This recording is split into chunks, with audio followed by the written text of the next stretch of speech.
This guy woke all of us up early this morning, so thank you very much. Well, thank you. I want to thank Senator Cardin and the entire delegation for their leadership.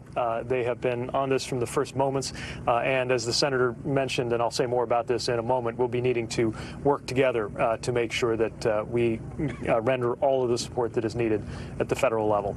I want to recognize the leadership of Governor Moore, who was already wide awake and hard at work when I reached him in the middle of the night. We just had a very informative briefing with his extraordinary leadership team. And I was moved to see the partnership between state as well as county and city personnel led by the county executive and the mayor working hand in glove with us and with our sister federal agencies. And if there's one thing I have to say today, it is a note of gratitude for the extraordinary and courageous work of the first responders, some of whom are in that cold water right now, some of whom are from right here, some of whom have traveled in to render mutual aid, all of whom are responding with extraordinary professionalism and whose work has already saved lives. And to those state, county, and local responders, I would add the extraordinary work of the United States Coast Guard.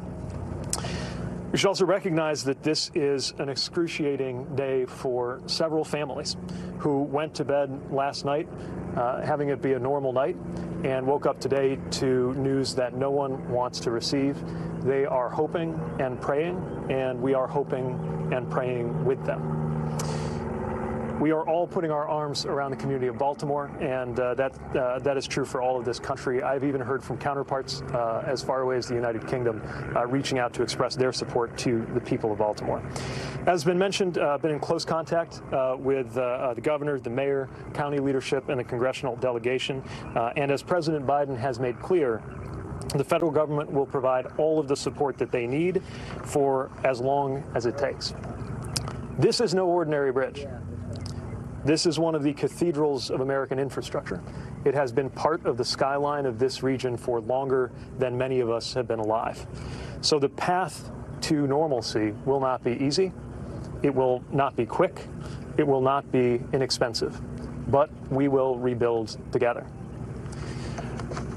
In order to make sure that happens, the president's plan is to work with everyone here in order to rebuild this bridge and reopen this port, including our readiness as a department to approve emergency funding as soon as we receive that request.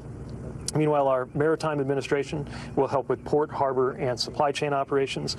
Our Federal Highway Administration will assist when it comes to the bridge itself and any ways that we can help ease roadway congestion for residents and commuters who can no longer use this major thoroughfare. The Federal Aviation Administration is even involved, working to keep the airspace above the bridge clear for emergency personnel. PHMSA, our Pipeline and Hazardous Materials Safety Administration, is on the scene to help with any hazmat issues. And our newly stood up Freight Office is already at work preparing for supply chain impacts that we know are coming because of the importance of this port, not just to the Baltimore region, but really to the entire United States economy. We're going to be working closely with the National Transportation Safety Board as they lead their independent investigation and with the Coast Guard as they continue operations in the water. I've also spoken with Secretary Mayorkas, who's working to ensure that all DHS assets are integrated. So in many ways, our work is just beginning. To rebuild this bridge and deal with impacts in the meantime, to reopen this port and deal with supply chain impacts in the meantime.